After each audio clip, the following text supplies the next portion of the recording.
Guys देखो, बिल्कुल एकदम लास्ट स्टेज पर हो, और ये स्टेज है जब कल आप आईबीपीएस पीओ को फेस करने जा रहे हो। यहाँ पर नॉर्मली हम लोग आज बिल्कुल रिलैक्स हो जाना है। दो स्टेज होता है नॉर्मली स्टूडेंट्स का, एक होता है पैनिक जोन में और एक होता है एग्जाम का स्ट्रेस। अगर आपके पास एग्जाम का स्ट्रेस है देन इट्स गुड, क्योंकि ये तो नॉर्मल है, ह्यूमन बिहेवियर होगा। बट अगर आप पैनिक जोन में हैं, अगर आप पैनिक हो जाते हैं then it will hamper your exam performance. तो यहाँ पर आपको पैनिक नहीं होना है। देखो, आपने बिल्कुल ऑनेस्टी से ये तैयारी किया है, आपने मॉक टेस्ट दिया है, अगर आपने प्रिपरेशन बहुत अच्छा करा है ना, तो फिर आप बिल्कुल कॉन्फिडेंट रहेंगे। और अगर आपने नहीं पढ़ा है, ठीक है, लिटरली अगर आपने नहीं पढ़ा, उतना मेहनत नहीं किया है जो आपको करना चाहिए था, देन आप उस स्टेज पर होंगे कि पता नहीं कल क्या होगा, आप चलो राम भरोसे, ये ऐसा वैसा तमाम तरीके का चीज़ आपके दिमाग में आएगा। लेकिन अगर आपने बिल्कुल ऑनेस्टी से ये पढ़ाई करा है ना, तो फिर आप ये कॉन्फिडेंट रहो कि जो आपने पढ़ा है बस वही आएगा। बिकॉज कभी कभी लक भी मैटर करता है, लेकिन आपका एक्यूरेसी स्पीड जो मैं हमेशा बोलता हूँ, that's very important in the pre exam. Normally देखिए, जो फर्स्ट शिफ्ट होता है वो थोड़ा सा कंपैरेटिव अदर शिफ्ट के कंपैरेटिव आपका थोड़ा सा इजी होता है, लेकिन आपको स्पीड पे बहुत फोकस करना है। देखो, यहाँ पर कौन सा टॉपिक आपको पहले चूज करना है ये तो आप वहाँ पर एग्जाम पे डिसाइड कर लोगे। लेकिन ये जो 60 मिनट का आपका एग्जाम होता है, इसमें एक्यूरेसी आपको इंग्लिश को छोड़ के मैं बताऊं कि रीजनिंग और क्वांट में बहुत अच्छे से मेंटेन करना। आप देख रहे हो कि अगर आपने अटेम्प्ट रीजनिंग का जो भी लिया है, अगर आपका एक्यूरेसी मेंटेन है तो आपको 2 से 3 मार्क्स बढ़ जाता है।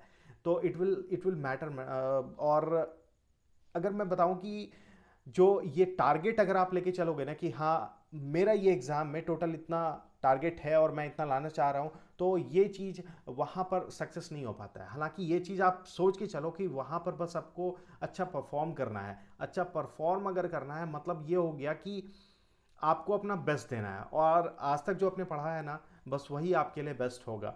लेकिन बहुत चीज़ों में आपने देखा होगा कि मॉक टेस्ट में आपका वो रिजल्ट नहीं आता, लेकिन रियल एग्जाम में आपका वो रिजल्ट दिखेगा। क्योंकि जो एक्चुअल मॉक टेस्ट होता है और रियल जो एग्जाम होता है ना, उसमें बहुत डिफरेंस होता है। बहुत बार ऐसा होता है कि जो हम लोग मॉक टेस्ट दे रहे होते हैं उसमें वो आपको रिजल्ट स्कोर आपको दिखता नहीं है, वैसा परसेंटाइल आपको दिखता नहीं है। लेकिन जब आप रियल एग्जाम देते हो, वहाँ पर आप देखते हो कि आपका स्कोर काफ़ी अच्छा है। तो ये बहुत इंपॉर्टेंट है। आप एज ए एस्पिरेंट की इन चीज़ों को आपको दिमाग में रखना है। दूसरा कि मैं हमें पहले ही बताया कि लक मैटर करता है। देखो, आप कितना भी वर्कआउट करे हो, कितना भी आपने ऑनेस्टी से ये प्रिपरेशन करा है, लेकिन एग्जाम में उस 60 मिनट के ड्यूरेशन में आपका लक मैटर करता है। माइट भी हो सकता है कि जो आपने मॉक टेस्ट लिया, जो आपने देखा है, जो आपने पढ़ा है, वही आपका आ जाए एग्जाम में। तो वहाँ पर आप बहुत ज़्यादा कॉन्फिडेंट फील करोगे। लेकिन हाँ, आप अगर पहले ही अपना कॉन्फिडेंट लूज कर देते हो देन इट विल हैम्पर। तो ये चीज़ नहीं करना है। बाकी देखो, अगर टफ पेपर होगा तो वो सभी के लिए टफ होगा, बस आपके लिए टफ नहीं होगा। लेकिन हाँ, उसी टफ में से कोई क्लियर करेगा तो वो कैसे करेगा। अब यहाँ पर एक चीज़ और आपको दिमाग में रखना है कि जो एग्ज़ाम है उसको अगर आप ये क्वालिफाई करते हो तो आपके आने वाले एग्ज़ाम पे भी इम्पैक्ट होगा। मतलब आप उस कॉन्फिडेंस लेवल पे आपका कॉन्फिडेंट इतना ज़्यादा बूस्टअप होता है कि आने वाला जो एग्ज़ाम होता है वो भी आप इजीली क्लियर करते हो।